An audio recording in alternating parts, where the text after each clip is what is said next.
What you feel when your dream comes true? Kisah awal restorasi Honda Grand.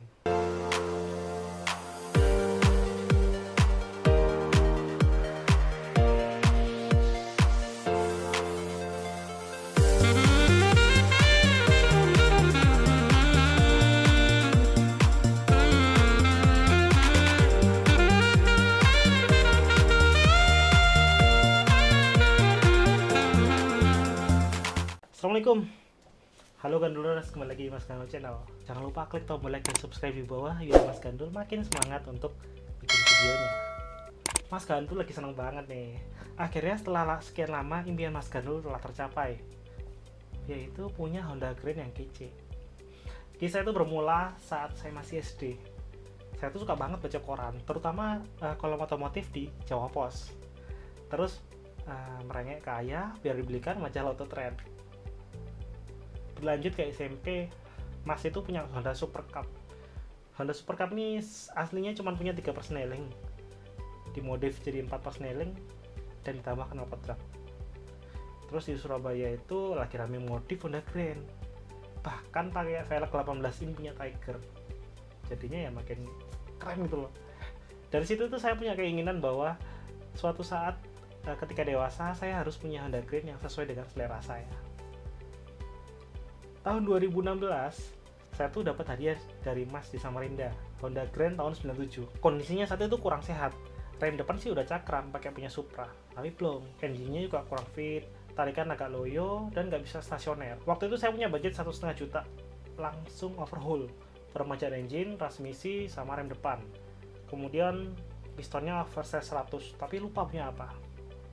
2017 ganti sok belakang ori biar enak. Setelah engine selesai tadi, akhirnya saya bawa touring ke Tenggarong sekitar 300 km pp dalam sehari. Karena saya tuh lagi balik nama, soalnya saya tuh kan tangan ketiga ya, biar nggak ribet. Kemudian ya memang saya nggak akan jual motor ini sampai tua. Alhamdulillah motor itu nggak ada masalah selama perjalanan. Dari situ saya menabung untuk restorasi, kumpulin duit hasil lembur dan cari referensi modifnya. Di tahun 2018 saya ganti bodi belakang, sayap depan, karet tromol, rantai dan tensioner kamrat, kemudian bodi tutup aki sama spakbor belakang. Sekalian juga nambah lampu LED 9 watt untuk di depan, karena memang saya tuh pulangnya jam 12 malam kalau kerja. Apalagi ada salah satu area itu masih hutan, jadi gelap banget. 2019 ganti karbu, karena mogok 2 kali, tiba-tiba mati di jalan. Ya maklum, rumah menjetnya tuh udah aus, jadi bensin itu bocor lewat situ. Cari di bengkel sama beres di dekat sini harganya 1.500.000 untuk karbu Grand Ori. Harga karbu sama motor tuh sama. Akhirnya pusing, akhirnya coba cari di Topet, nemu karbu orinya Supra, harganya 300.000. Ya alhamdulillah sih udah nggak masalah, nggak ada mogok sampai sekarang. 2020 tahun ini tuh puncak masalah, aki tekor terus, 2 aki kering jadi korban. Timbul bunyi gemelitik di engine, motor berbet, leher knalpot yang keropos, akibatnya knalpot nembak-nembak. Double starter cuma bunyi cetek-cetek, sudah gitu doang.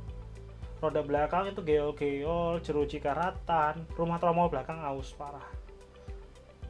Mau nggak mau bongkar celengan.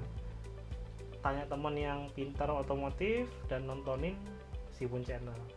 Akhirnya diputuskan ganti kiprok, ganti asok depan karena asok depannya baret, olinya bocor lewat situ. Nggak sampai di situ, untuk hilangin suara gemelitik, ganti rantai kamrat set, nggak lupa tensionernya diganti, oil sealnya juga diganti karena yang bocor. Kemudian untuk kaki-kaki saya ganti dengan TDR W-shape set 140-160 ring 17, tromol Supra Chrome set, rujinya TDR Chrome, arm dan shock depan dipilok menggunakan warna silver. Yang pilok temen ini aja udah habis 1,7 juta. Untuk mengatasi masalah double starter yang bunyi doang sama aki tekor, saya putuskan untuk ganti bendik, spool, CDI sama coil dari DSK.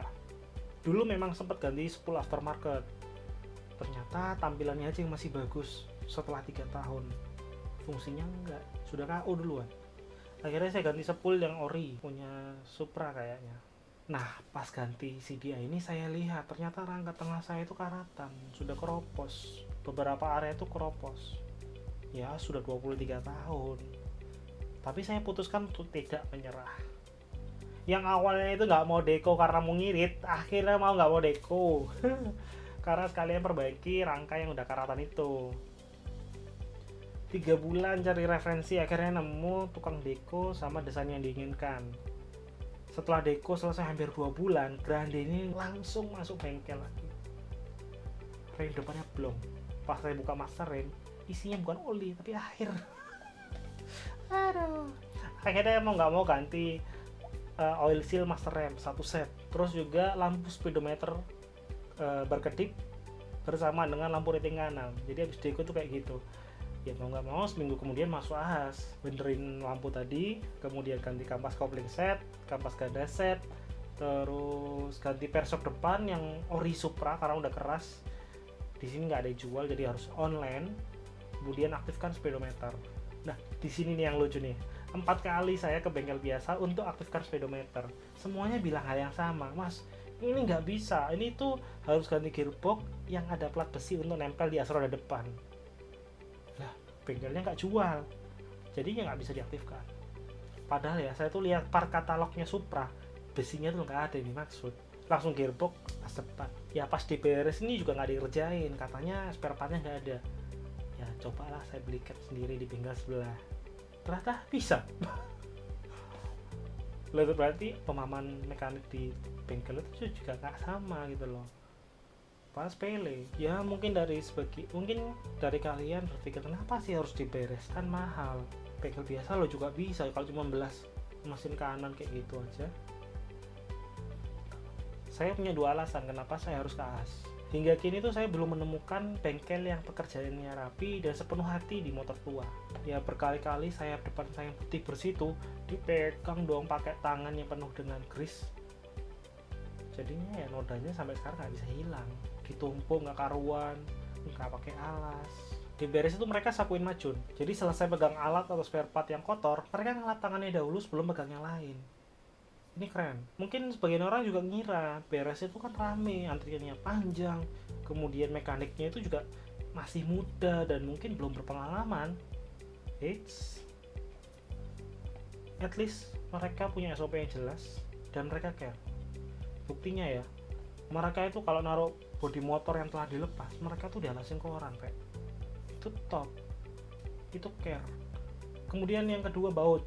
Sering sekali sebelum bongkar bautnya lengkap, pas sudah selesai bautnya kurang 1 bahkan 2. Kalau saya pasti protes, harus ada bautnya meski diganti dengan baut yang lain.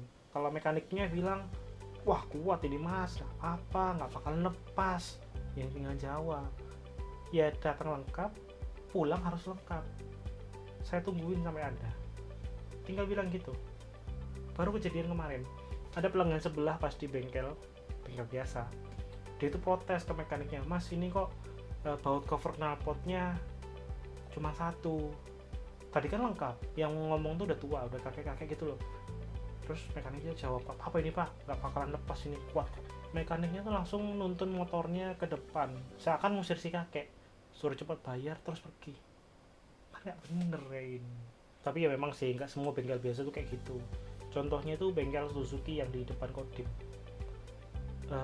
Dulu itu saya sering servis Shogun di sana. Ya untuk style clad dia sudah pakai filler cake. Kadang orang-orang itu cuma pakai filling. Kemudian tiap ganti oli, baut tap olinya itu dikasih vacuum grease. Vacuum grease ini fungsinya untuk mencegah kebocoran dari tap oli itu. Jadi dia sebagai sealant. Jadi nggak langsung metal atau metal. Beliau memang bekas mekanik senior di sebuah dealer. Jadi meski buka bengkel sendiri, SOP-nya tetap jalan. Itulah perjalanan saya bersama Grande, motor Honda yang hampir seumuran dengan saya. Banyak masalah karena usia, terkendala spare part dan kesenjangan mekanik dibandingkan Surabaya. Kalau di sana sih banyak bengkel yang khusus untuk motor tua kayak gini. Setelah dengar kayak gitu, kalian yakin mau beli Honda Grand? Mungkin itu aja video kali ini.